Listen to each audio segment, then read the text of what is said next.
হিন্দুস্তান পার্কে তার যে স্ত্রীর ফ্ল্যাট রয়েছে তার নিচে মিলল দেহ। কিভাবে ওপর থেকে পড়ে গেলেন পরিচালক অনিক দত্তের মৃত্যুতে এখনো রহস্য। ভূতের ভবিষ্যৎ ছবির পরিচালকের রহস্য মৃত্যুর ঘটনায় রীতিমতন শোরগোল পড়ে গিয়েছে। প্রচুর চেনা মুখের ভিড় লক্ষ্য করা গেছে আজকে বিকেলের পর থেকে হাসপাতালে।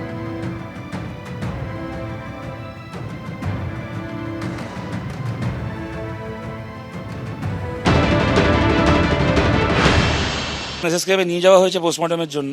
তারপরে ওনার মেয়ে রাই বিদেশে থাকে, ও ইউরোপ থেকে খবর পেয়ে এখন ওখান থেকে রওনা হয়েছে, একটু পরে ফ্লাইট নেবে ওখান থেকে। মোটামুটি এক্সপেক্টেড কালকে 3টে সাড়ে 3টে নাগাদ ও কলকাতায় পৌঁছবে। তারপরে ওর সাথে কথা বলেই সরকারের পক্ষ থেকে রুদ্রনীল ঘোষ এসেছিলেন, তিনি অফার করেছেন, আমরা তার জন্য তার কাছে কৃতজ্ঞ। তারা বলেছেন তারা নন্দনে নিয়ে যেতে চান।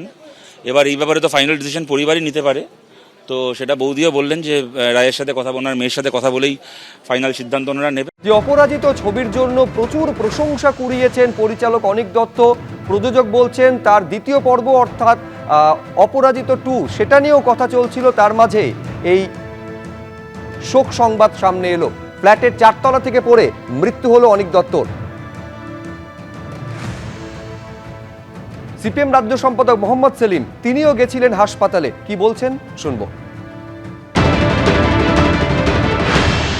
খুবই শোকাবহ পরিবেশ।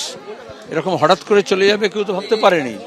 এরকম ট্যালেন্টেড শুধু ডাইরেক্টর না, একজন মানুষ হিসেবে, একজন চিন্তাশীল মানুষ হিসেবে, তার অসংখ্য গুণগ্রাহী, তার সহকর্মী, তার যারা তার সঙ্গে কাজ করেছে, যারা তাকে তার সিনেমার মাধ্যমে জেনেছে, এবং আপরাইট, অনেস্ট, এবং তার নিজের শিল্পের প্রতি সে একইভাবে অনেস্ট থেকে সে কাজ করেছে।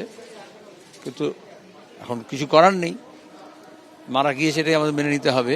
কিন্তু আরও অনেক কিছু তার কাছ থেকে আমরা পেতে পারতাম, সমাজ পেতে পারত, বাংলার চলচ্চিত্র পেতে পারত, দেশের চলচ্চিত্র তাকে পেতে পারত।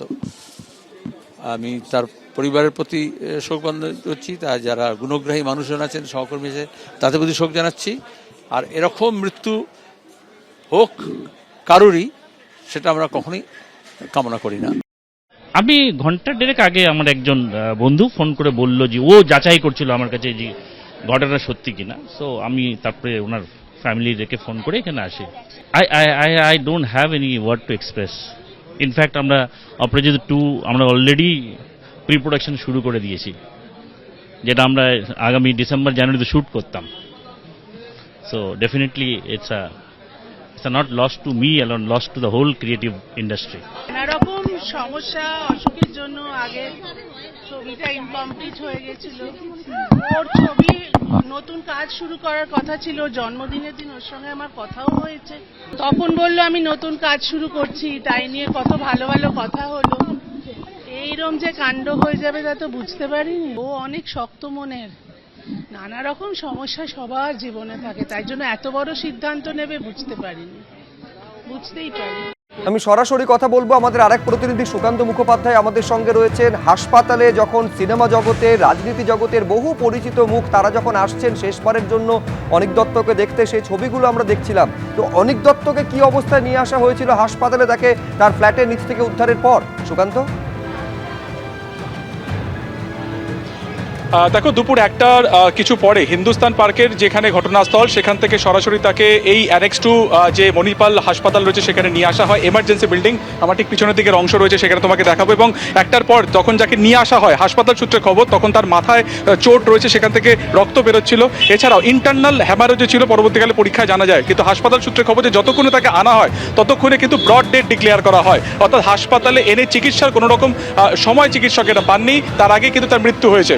এবং জানি রাখি যে ইতিমধ্যে বিকেল 4টে নাগাদ তার দেহ এখান থেকে বের করে নিয়ে যাওয়া হয়েছে এসএসকেএম হাসপাতালে। এই মুহূর্তে তার কিন্তু ময়নাতদন্ত চলছে এবং তার মেয়ে বাইরে থেকে আসেন, আগামীকাল তার পৌঁছানোর কথা রয়েছে এবং তার মেয়ে আসার পরই কিন্তু তার শেষকৃত্য সম্পন্ন হবে। কিভাবে এই গোটা ঘটনাটি ঘটলো সেটা এখনো পুলিশ তদন্ত করে দেখছে। তবে পরিবার সূত্রে যেটা জানা যাচ্ছে যে বেশ কয়েক বছর ধরে তিনি কিন্তু এই হাসপাতালেই তার কিন্তু চিকিৎসা চলছিল, একাধিক তার মানসিক এবং শারীরিক তার চিকিৎসা চলছিল এবং সেটা নিয়ে তিনি যথেষ্ট ডিপ্রেশনে ছিলেন।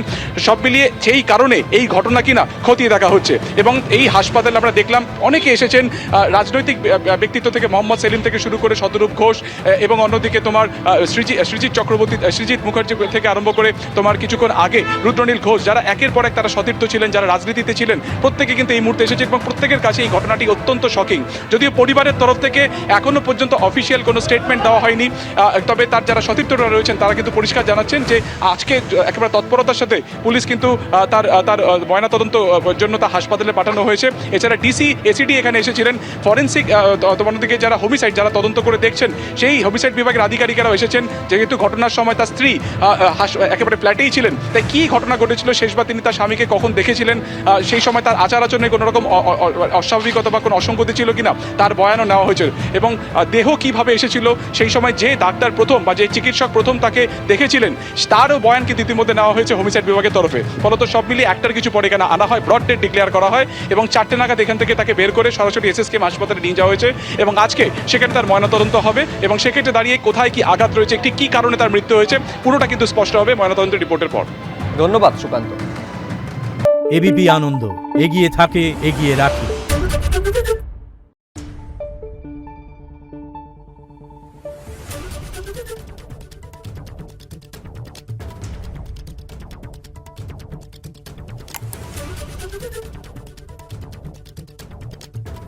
Thank you.